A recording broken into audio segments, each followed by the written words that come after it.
दोस्तों आप लोग देख रहे हैं राइजिंग भोजपुरी और राइजिंग भोजपुरी में आप लोगों का बहुत बहुत स्वागत है। दोस्तों खेसारी लाल यादव आईपीएल टीम के लिए एक थीम सॉन्ग गाए हैं, ये आप लोगों को पता लग ही गया होगा। तो चलिए इसके बारे में डिटेल्स में बात करते हैं, क्या कुछ और जानकारी है इसके बारे में। दोस्तों लखनऊ सुपर जायंट्स टीम के लिए खेसारी लाल यादव इस थीम सॉन्ग को गाए हैं। इससे पहले दोस्तों पिछले साल इस टीम के लिए बादशाह भी ये गाना गाए थे। गाने का नाम था अब अपनी बारी है। थीम सॉन्ग था इस टीम के लिए और वो गाना रिलीज हुआ था दोस्तों सारेगामा म्यूजिक से, जो हिंदी का चैनल है सारेगामा, हिंदी में गाना था तो हिंदी में वो गाना रिलीज हुआ था। बाकी विवेक सिंह कल जो पोस्ट किए थे कि 1 वीक के अंदर कुछ धमाका होने वाला है, तो इसी चीज के बारे में विवेक सिंह बात कर रहे थे और उन्होंने आप लोगों ने देखा होगा कि इंस्टाग्राम पर बद्री झा जी को टैग किए थे। तो दोस्तों मुझे ऐसा लग रहा है और ऐसा खबर भी आ रहा है कि जो बादशाह गाना गाए थे, जो सारेगामा म्यूजिक से रिलीज हुआ था, जो कि इस टीम का थीम सॉन्ग था, उसी को रीमेक करके खेसारी लाल यादव से भोजपुरी में गवाया गया है। और ये जो थीम सॉन्ग है दोस्तों लखनऊ सुपर जायंट्स के लिए भोजपुरी में, ये सारेगामा हम भोजपुरी से रिलीज किया जाएगा, ऐसा खबर है।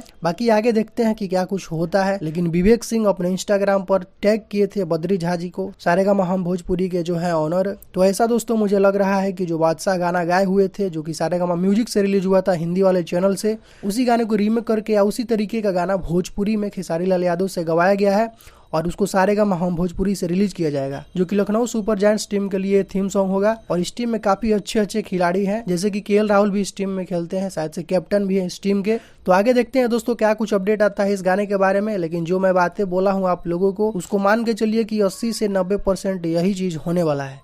बाकी 2-3 दिन में आप लोगों को पता लग ही जाएगा कि क्या कुछ होगा, किस कंपनी से गाना रिलीज होगा, कैसा गाना होगा। तो यही कुछ अपडेट है दोस्तों। बाकी आप लोगों को वीडियो कैसा लगा आप लोग कमेंट सेक्शन में जरूर बताइएगा। बाकी आप लोग चैनल पर नए हैं तो चैनल को सब्सक्राइब कर लीजिएगा, बेल आइकन को प्रेस करके नोटिफिकेशन को ऑल कर लें। तो दोस्तों मिलते हैं एक नए वीडियो में। Thank you so much.